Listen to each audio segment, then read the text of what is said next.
Շարունակվում է առավոտ լուսոն սիրելի հեռուստադիտողներ, հիշեցնենք, որ այսօր հոկտեմբերի 25-ն է և այսօրը օրացույցում նշվում է միավորված ազգերի կազմակերպության օր։ Այդ առիթը մենք չենք կարող բաց թողնել և մեր տաղավարում է Հայաստանում միավորված ազգերի կազմակերպության մշտական համակարգող Ֆրանսուազ Ժակոբը։ Ողջույն։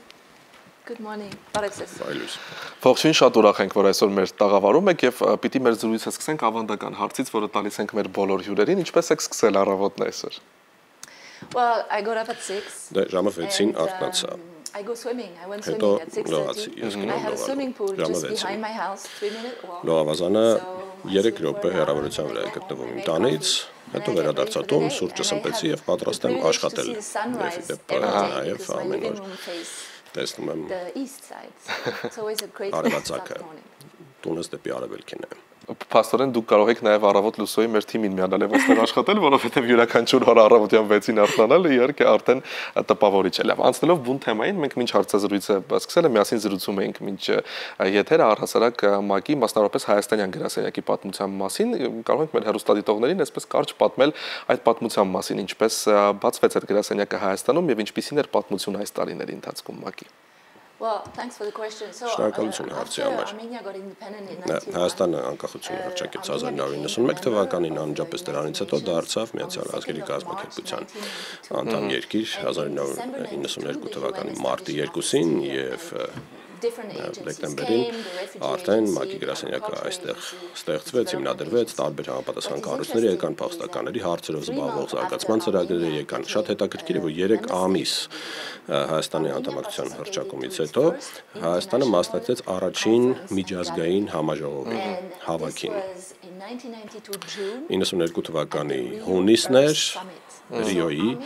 մոլորակի գագաթնաժողովի, այսինքն առաջին հանձնարարությունը Հայաստանի կողմից վերաբերում էր շրջակա միջավայրին, կլիմայի փոփոխությանը, կենսաբազմազանությանը, աղտոտման դեմ պայքարին, այսինքն շատ ուրախ եմ եւ հպարտ, որ այս պատմությունը իսկապես ինձ շատ է դուր գալիս, որովհետեւ 33-34 տարի անց փաստորեն Հայաստանը կհյուրընկալի այս մեծ համաժողովը, կենսաբազմազանության վերաբերյալ կոչվում է կողմերի համաժողով կամ COP17 եւ ամբողջ աշխարհը գալու է Հայաստան, հետեւաբար չափազանց կարևոր օր է։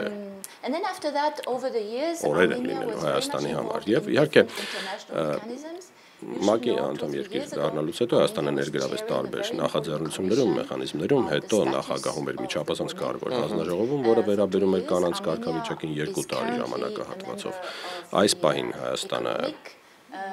տնտեսական պալատի անդամ է ՄԱԿ-ի,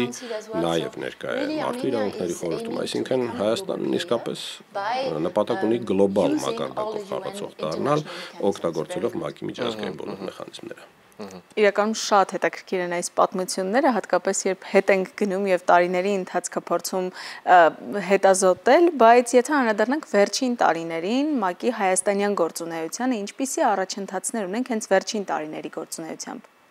Well, okay, in recent years what I can say is կարող եմ ասել, որ ՄԱԿ-ը 5 տարի առաջ մասնավորապես մեծապես ներգրավված էր COVID-ի արձագանքման գործընթացում, վերջին 2 տարվա ընթացքում ՄԱԿ-ը բավականին լայնորեն ներգրավված է եղել փախստականների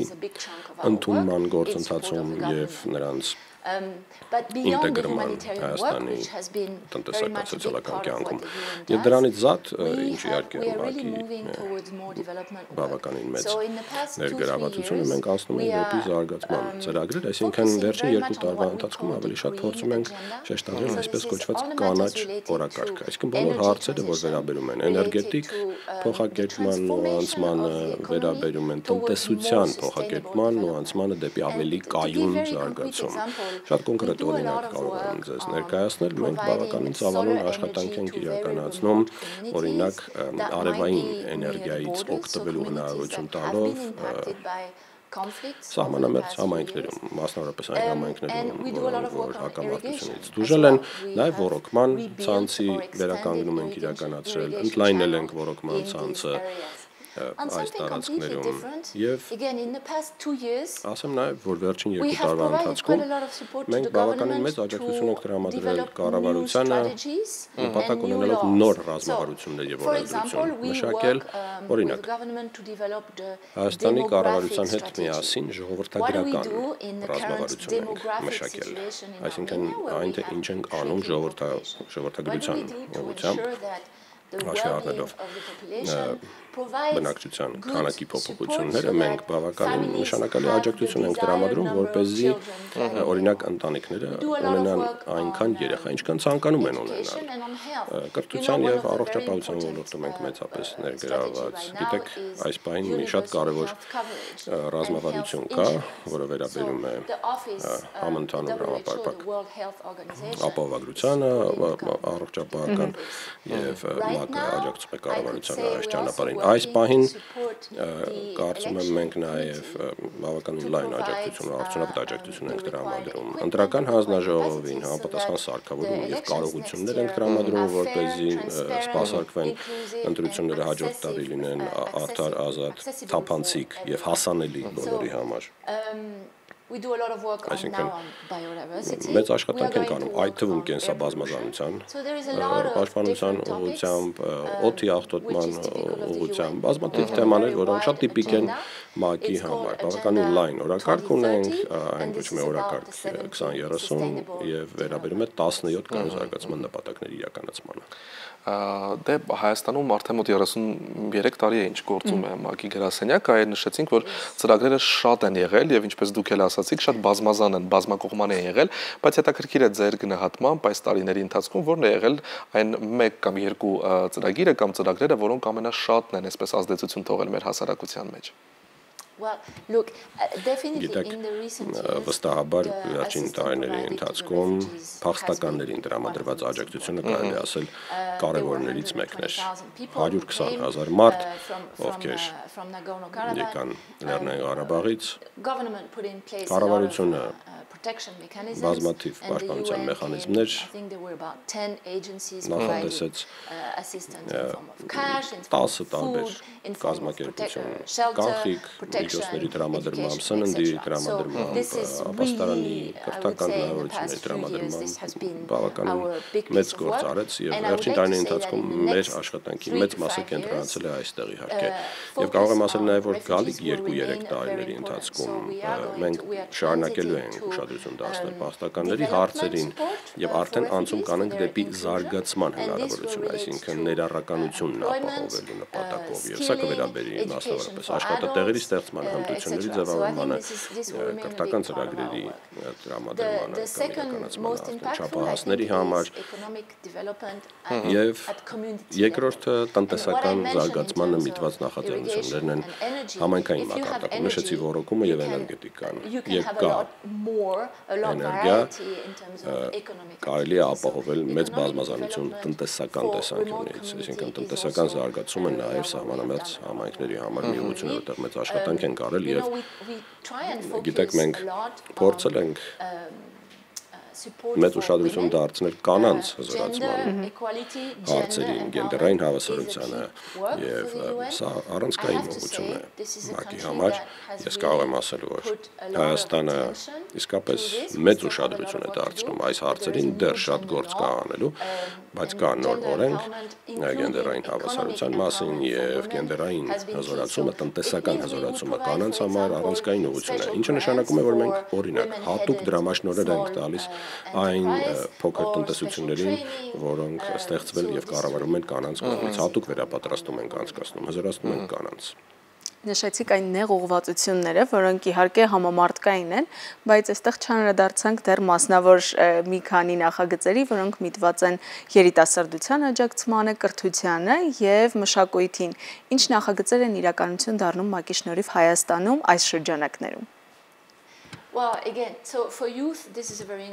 Կրկին երիտասարդներին աջակցելը իհարկե չափազանց կարևոր է։ Երիտասարդները մեր ապագան են եւ ՄԱԿ-ը գլոբալ մակարդակում ունի երիտասարդական ռազմավարություն, այն տեղայնացվում է համապատասխան երկրներում։ Մենք բավականին մեծ աշխատանք ենք անում սկսելով հիմունքներից կարելի ասել, այսինքն առաջին աջակցության ծրագրերը հենց մանկապարտեզներից են սկսվում, երբ մինչև 5 տարեկան երեխաները կարողանում են զարգացնել իրենց հմտությունները եւ ծանոթանալ աշխարհին։ Սա անում է ՄԱԿ-ի մանկական հիմնադրամը կամ UNICEF-ը, կառավարության հետ միասին նպաստում ենք ֆորմալ ոչ ֆորմալ վաղ հասակի կրթությանը։ Հետո փորձում ենք պատկերացնել կրթության որակն ինչպիսին է։ Իդեպ Հայաստանը բավականին մեծ աշխատանք է արել որոշ դպրոցների ենթակառուցվածքի վերանորոգման ուղղությամբ, հիմա փորձում ենք պատկերացնել, թե ինչ կարելի է անել կրթական ծրագրերի ուղղությամբ, այսինքն սկսում ենք մանկապարտեզներից, հետո դպրոցներ, հետո համալսարաններ, այստեղ արդեն նաև ՅՈՒՆԵՍԿՕ-ն է մասնակցություն ունենում։ Կարծում եմ, չափազանց կարևոր է երիտասարդներին հնարավորություն տալ ընտրել կրթությունը երկրի ներսում։ Պարտադիր չէ գնալ երկրից դուրս կրթություն ստանալու համար, եւ երկրում որակյալ կրթություն է առաջարկում, ապա երիտասարդը նաև իր կյանքը պլանավորում է երկրի ներսում, ինչը չափազանց կարևոր է, եւ սա մեզ համար շատ առանցքային ուղղություն է, բայց մենք միաժամանակ ոչ ֆորմալ կրթության ուղղությամբ ենք աշխատում, այդ թվում երիտասարդների հետ, եւ մեկ բան, որը կցանկանայի այստեղ նշել, դա խաղաղագերտ գործընթացն է, խաղաղության ամրապնդման գործընթացն է, որը չափազանց կարևոր գործընթաց է երկրի համար, մենք ցանկանում ենք հենց երիտասարդների հետ այս ուղղությամբ շարժվել, արդեն դա անում ենք երիտասարդների որոշ խմբերի հետ,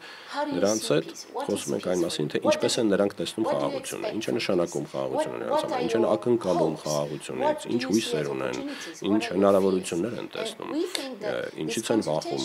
եւ այս ընդհանուր խորհրդակցական հանդիպումների ընթացքում երիտասարդների հետ